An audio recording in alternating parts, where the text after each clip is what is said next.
El eterno femenino. En este mes de mayo, en que tradicionalmente celebramos el Día de la Madre, vamos a conversar un poco sobre un aspecto científico muy interesante sobre la mujer en el marco de la celebración del eterno femenino. Nos dice el venerable maestro Samael Aun Weor en el libro La Revolución de Bell que el cuerpo femenino es indispensable para el desarrollo del sentimiento, de la ternura y del amor. Ya con este preámbulo podemos hacernos muchas conjeturas sobre a qué se refiere el maestro con ello. Sin embargo, como la gnosis es ciencia, nos vamos a permitir revisar algunos elementos científicos poco conocidos, lo cual lamentamos porque si todas las mujeres supieran realmente la belleza de sus cuerpos y los grandes misterios que estos encierran, valorarían más su persona y desde luego toda la sociedad estaría más preparada para reconocer en la mujer el bastión por el cual nos dicen las Sagradas Escrituras. El hombre y la mujer juntos, ambos pueden recorrer el camino para volver a religarse con el ser superior universal. Vamos a continuación a explicar un poco sobre la ciencia de la mujer y la gnosis. El cuerpo de la mujer, tal como lo conocemos, sin duda es hermoso, maravilloso, fino, de unas dimensiones y proporciones perfectas, atractivas, llenas de naturaleza y de una desenvoltura y elasticidad maravillosa. Sin embargo, el cuerpo de la mujer encierra grandes secretos, grandes misterios y, por supuesto, al reflexionar sobre lo científico, no pretendemos intelectualizar la enseñanza, sino apoyarnos en la ciencia para descubrir lo más espiritual, el trasfondo que el maestro decía. El maestro Samael Aun Weor dice en La Revolución de Bell que el cuerpo de la mujer sirve para el desarrollo del sentimiento, del amor y de la ternura. Aquí tenemos los órganos reproductores femeninos. Tenemos la matriz con la vagina, que es el pasillo de entrada, el cervix, que es el cuello del útero o matriz, todo lo que es el fondo del útero, las trompas de falopio y desde luego los ovarios, donde se encuentran las semillas primordiales que van a dar origen a los óvulos.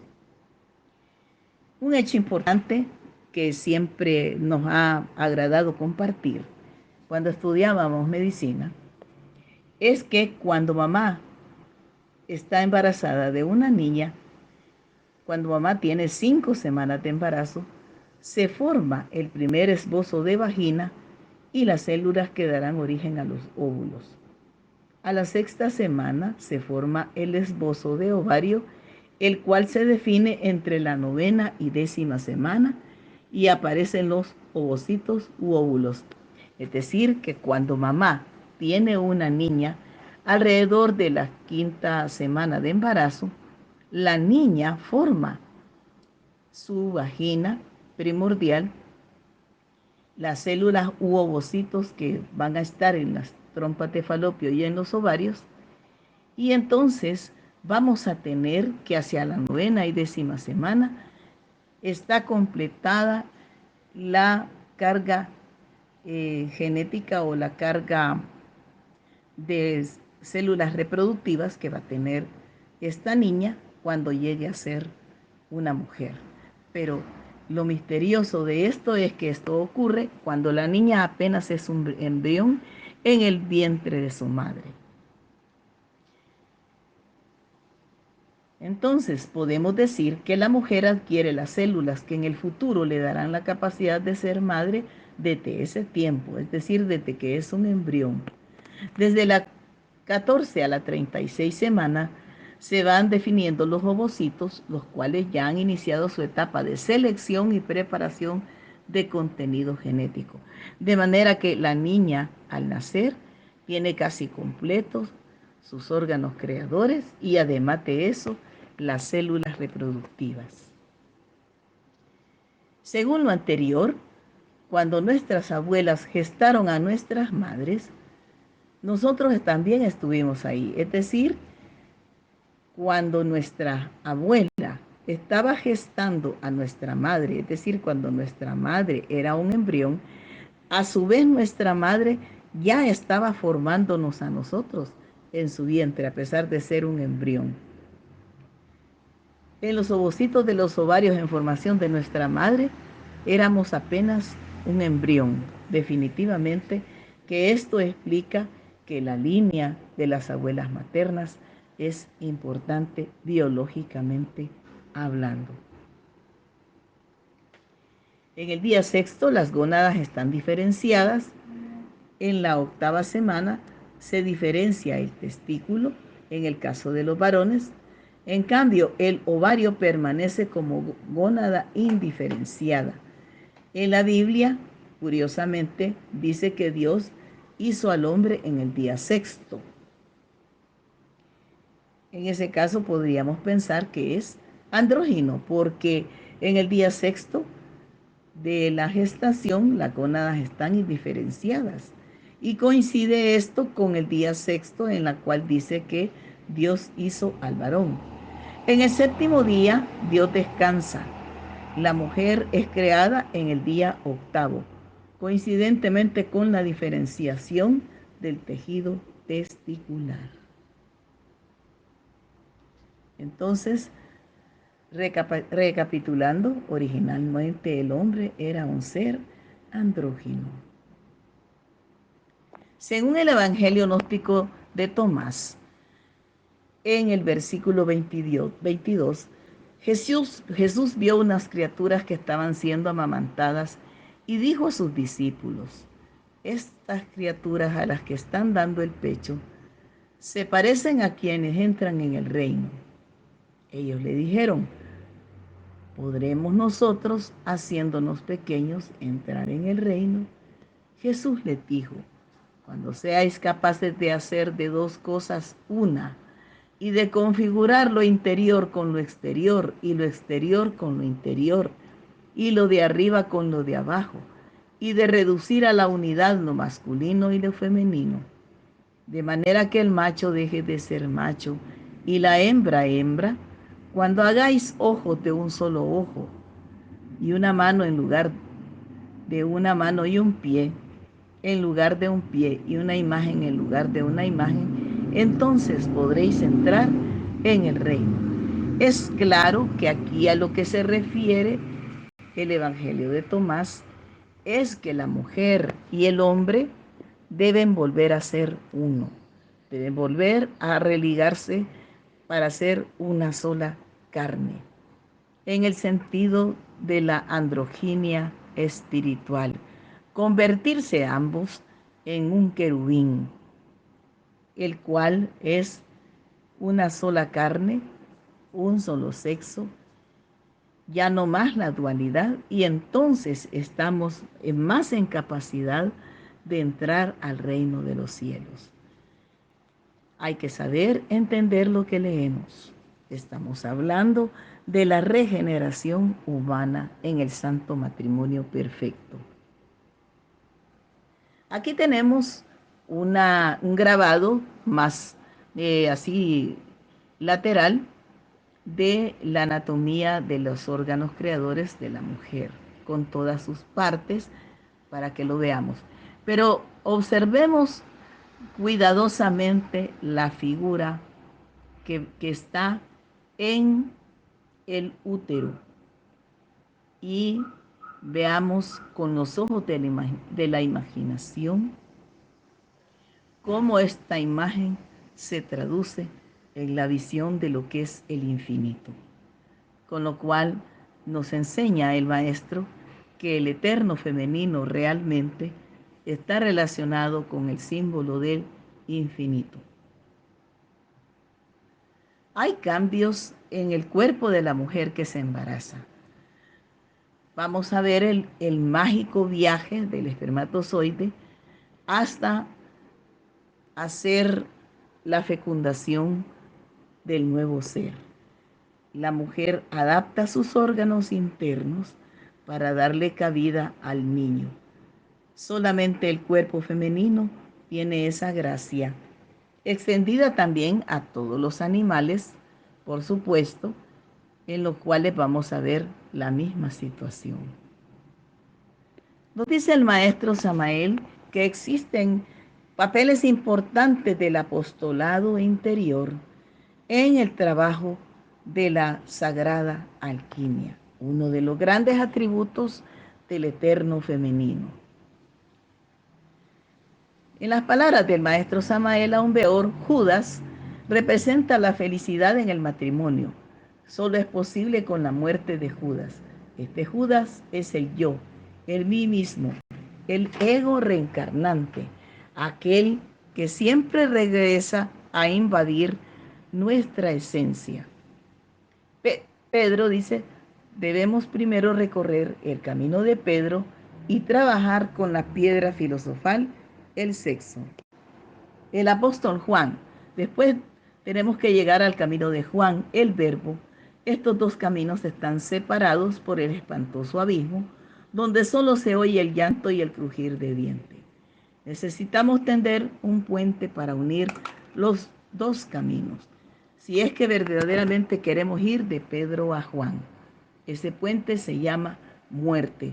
Ahí debe morir Judas, el yo, el mí mismo, el ego.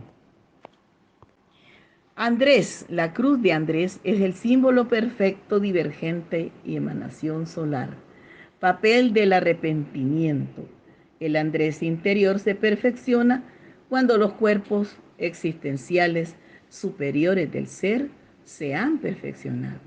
Hay que recordar que nosotros podemos llegar a obtener los cuerpos superiores existenciales del ser, pero sin la perfección del yo, del mí mismo, sin acabar con las consecuencias funestas del yo psicológico, es algo más que difícil e imposible.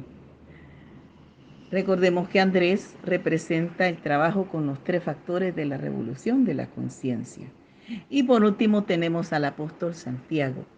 Él es el Mercurio, el patrono de la gran obra, aquel que nos instruye y nos dice realmente cuál es la verdadera religión sin mancha. No puede haber una persona verdaderamente espiritual y religiosa si peca con el verbo, si es capaz de divorciar el poder del verbo sagrado con la sagrada alquimia.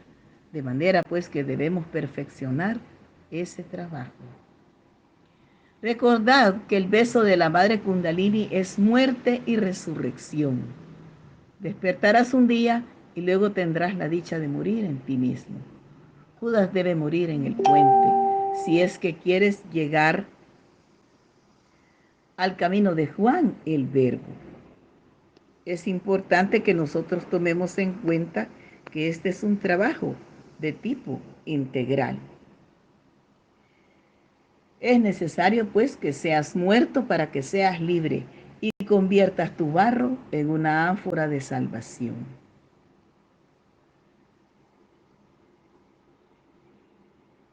Pedro representa todo el trabajo con el sexo. Juan representa el verbo, la encarnación de la palabra. Pedro, que fue declarado en Cefas piedra, representa todo el trabajo con el sexo. Juan significa el verbo, la encarnación de la palabra, a través de grados sucesivos y de sucesivas iniciaciones cósmicas, cada una de ellas con un alto valor simbólico, pero también con la muerte del mí mismo en hechos concretos y en niveles superiores. Pedro muere en cruz invertida. Pedro muriendo crucificado con la cruz invertida y la cabeza hacia abajo, nos está indicando la necesidad de bajar a la novena esfera, el sexo, para trabajar con el fuego y el agua. Pedro, Patar, con sus 3 letras radicales, sabe muy bien que la clave del arrepentimiento está en el sexo. Obviamente, queridos hermanos, cuando hemos escuchado la palabra arrepentimiento, incluso en Pista y Sofía, debemos de saber que como Pedro hay que morir en la santa alquimia. El único arrepentimiento posible es renunciando a las consecuencias funestas del órgano cundartiguador. Que el proceso de cambio está en el arrepentimiento, que está en el sexo.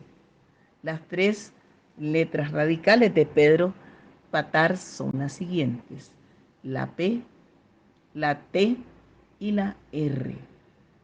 Las 3 simbolizan el fuego sexual. Pedro muere crucificado como el Cristo y con la cabeza hacia abajo, hacia la piedra, indicándonos el trabajo con la piedra filosofal, el sexo. Juan, el Verbo, recuesta su cabeza en el corazón del Cristo Jesús como diciendo: dadme albergue de amor en vuestro hogar, y yo os lo retornaré eterno en mi sagrado corazón. Andrés dentro de nosotros es esa parte autónoma y autoconsciente de nuestro propio ser, que se ocupa de los 3 factores de la revolución de la conciencia. La cruz de Andrés es sumamente dolorosa. Los padecimientos del iniciado crucificado en la cruz de Andrés son indecibles. Sin lágrimas, arrepentimiento y supremo dolor, no es posible desintegrar los agregados psíquicos. Ahora podemos comprender mejor los sufrimientos indecibles de nuestro Andrés interior. Sacrificio supremo del Andrés interior es urgente, inaplazable e impostergable. Andrés representa la crucifixión en el primero, en el segundo y en el tercer factor. Solamente comprendiendo a fondo la aplicación psicológica de estos 3 sagrados elementos en el arrepentimiento de Andrés, comprenderemos su hondo y profundo significado. La cruz de Andrés tiene la forma de X, que es el jeroglífico extraordinario de las radiaciones luminosas y divergentes emanadas del logo solar. En el centro de la cruz de San Andrés resplandece la rosa, símbolo del logo solar. La cruz de San Andrés simboliza iluminación, revelación después de pavorosos sacrificios. De la misma manera que del lodo putrefacto es capaz que nazca la rosa en medio de espinas para hacer brillar su rostro sagrado, resplandeciente, amoroso y aromático, de las virtudes divinas consagradas en la muerte del yo psicológico, es que podemos comprender este simbólico significado. Santiago, en el interior de nuestro ser, es el bendito patrón de la gran obra. Es el mercurio dentro de nosotros. Es el fundamento mismo de la gran obra. Solo el Padre de todas las luces, el Padre íntimo de cada uno de nosotros, puede iluminarnos con la sabiduría a través de Santiago. Es en el sagrado misterio de la transmutación trascendental que se resume el papel liberador del eterno femenino, el cual está inherente en la naturaleza. Este grabado representa la santa alquimia, la sagrada transmutación. El fuego se gesta en el interior de la tierra. Y es a través del misterio del eterno femenino que se comprende el entrecruce de estas sagradas energías hasta convertirse en los cuerpos superiores existenciales del ser. Ciertamente Dios Madre es el fundamento de esta gran creación. Nosotros necesitamos identificarnos cada vez más y más con el eterno femenino. Debemos ver en cada mujer la representación viva de ese femenino eterno. Obviamente la mujer nace para una santa predestinación, que es la de ser madre. Hasta una niña es la representación del eterno femenino. Cualquier doncella es una madre en potencia. Nos dice el maestro, quiero que ustedes hagan conciencia de lo que es ese verso vívido, de lo que es esa melodía inefable del principio femenino. Resulta demasiado compasiva la Gran Madre cuando nos brinda ese verso sin merecerlo. Después que hemos sido perversos, que nos hemos arrastrado por el lodo de la tierra de existencia en existencia, morimos y luego retornamos para ser mecidos en una cuna sin merecerlo, para ser amados por alguien que solo ve en nosotros una esperanza para ser conducidos por esa que es todo amor. Parece paradójico y no tendría explicación si no existiera el omnimisericordioso, el eterno Padre cósmico común o a Elohim, como dijeran los antiguos. Si retrocedemos un poquito en el curso de los años, lograremos mediante el despertar recordar a la madrecita que tuvimos en nuestra pasada existencia. Nos veremos ahí otra vez en una cuna. Llegarán a nuestros oídos los arrullos de aquella que tuvo la esperanza puesta en nosotros. Nos veremos dando los primeros pasos, llevados por sus brazos. Y si continuamos con el ejercicio retrospectivo, recordaremos no la pasada existencia, sino la antepasada. Habremos de hallarnos otra vez con un poema de esos, con un arrullo en la niñez, entre una cuna. Y así continuando en forma retrospectiva hacia atrás, de siglo en siglo, de edad en edad, podremos sentir siempre los mismos cantos, los mismos arrullos, el eterno femenino siempre amándonos, llevándonos en sus brazos, alimentándonos con sus pechos, mimándonos, etc. El eterno femenino ha estado y estará siempre en todas las civilizaciones, en todas las razas, en todos los tiempos, en todo el universo. Es una fuerza cósmica maravillosa, creadora, aquella la que nos instruye en los misterios de la creación y de dar la vida perpetuamente. Todas esas madrecitas que hemos tenido a través de los innumerables nacimientos, parece como si definitivamente se nos hubieran perdido en el tiempo, mas en verdad todas ellas son la viva expresión de la Gran Madre Cósmica. En los ojos de nuestra Devi Kundalini Chakti, nuestra Madre Cósmica particular individual, vemos el brillo de todos los ojos de las innumerables madrecitas que en el pasado tuvimos. En ella nuestra Divina Madre Kundalini, en ella nuestra Isis particular, están representadas nuestras madrecitas que nos han amado a través de los incontables siglos. Si pensamos en ese eterno femenino, en Dios Madre, tenemos que nuestra Devi Kundalini particular es un rayo de esa bendita diosa Madre del mundo. Así pues, el eterno femenino, que ha visto por nosotros a través de tantos siglos que nos ha mecido en tantas cunas, es ella nuestra divina Madre. En ella están personificadas todas las madres del mundo, todas las que hemos tenido a través de diversas edades. No las hemos perdido, han quedado en nuestra divina Madre.